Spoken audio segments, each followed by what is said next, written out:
This is now the 5-minute tower for the 3rd of April 2017. And today's card is the 8 of Wands, the 8 of Batoms. But I'd like to mention two things. First, one is that I put the step 2 of the astrology course at astrology-in-action.org. So the first one is up there, 11 videos about the different factors that you need to know about in understanding a horoscope. And the second one, step 2, is how to interpret a chart, 9 videos about actually looking at horoscopes and making sense of them. The second point is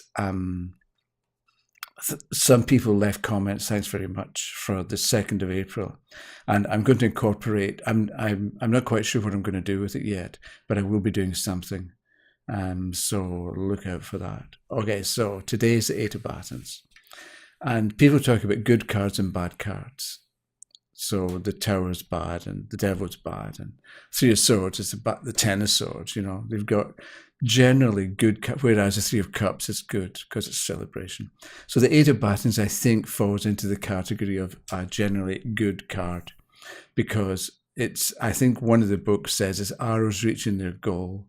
Right, so you've got the idea of movement in this particular card and change, but it's not like movement in any old direction and contradictions. It's because it's a bit like things are going to be finished soon, right? And so it's a card of completion in its own way, or about to be complete. But it's generally a good card. So if somebody wants to know, am I going to get married? Then you can say yes. Or am I going to get the promotion, or whatever it happens to be. It's generally an indication that there will be a good and desirable and pleasant outcome coming up. And if you look at the picture, you've got these 8 Batoms, and they're parallel with each other. So it looks like things are going along with each other, right? So everybody's on the same page, or if you've got 1 or more, or 2 or more people, it's a bit like they agree what the final outcome is going to be. And so there's going to be cooperation and there's going to be harmony between people. They're thinking along the same lines, or they've got the same outcome in mind or the same goal in mind, and they agree on what ought to be done or what should be done. So there's parallel activity, there's harmony as well.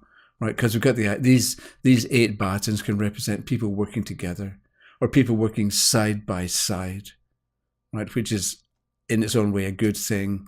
Even if we look at the 8 Batoms, they're not all exactly lined up, okay, but they're parallel. So it's a bit like people are going to be working side by side, even if they're not doing exactly the same thing at the same time, or if they're not doing exactly similar work, let's say. So it's a card, we could say that with the 8 of Batoms, it's a card of general agreement.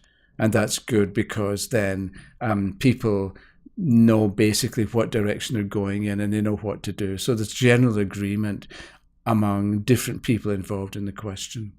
Although if we look at the Batoms, we can tell if they're actually flying through the air that they're not going to all arrive at the same time. And that can be an important factor in the answer to the question. Right, so it can be that some of the Batoms are going to fall short. So there is going to be some kind of follow-up that's going to be required, because if things arrive but not in exactly the same spot, there's going to be a certain amount of follow-up to do, or there's going to be maybe some clean-up work that has to be done. So don't expect that everything is going to be fine and you won't have to do any more beyond a certain point, because you will. And it's a bit like that, the idea that if the card is reversed, then maybe there's going to be much more cleanup than you imagined. Or if you've got the 8 of Batoms reversed and you've also got the Tower and the Devil, or cards like that showing up, then you can find that it's kind of an indication that people are going to back out. Right, you've got the 8 Batoms in parallel, but people are going to back out, or they're going to change their mind, or the team is going to split up.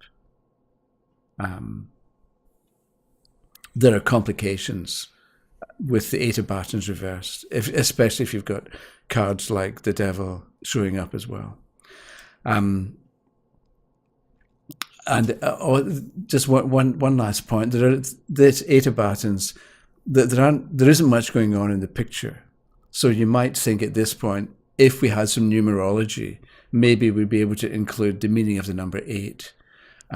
So this ties in with what Derek's comment a couple of days ago or yesterday about, do you use numerology?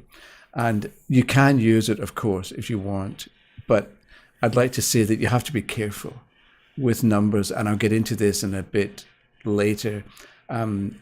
You have to be careful that what you say is not just a general statement that could apply to anything, because people tend to do that with numbers. It seems significant, so you talk about it, but you're not really saying anything. And it's a bit like, if you go to France, people will speak French, which is true, and it's may be important, but at the same time, it's not really saying that much. And that is a kind of blanket general statement that often I find, you may find this too, with people using numerology to try and relate it to tarot cards. It's true enough, but it doesn't really tell you that much. Whereas I think that we ought to aim for specific details with tarot cards and not just give general statements that really could apply to anything, anytime. Okay, that's it for the moment. I'll talk to you again tomorrow. Okay, bye-bye.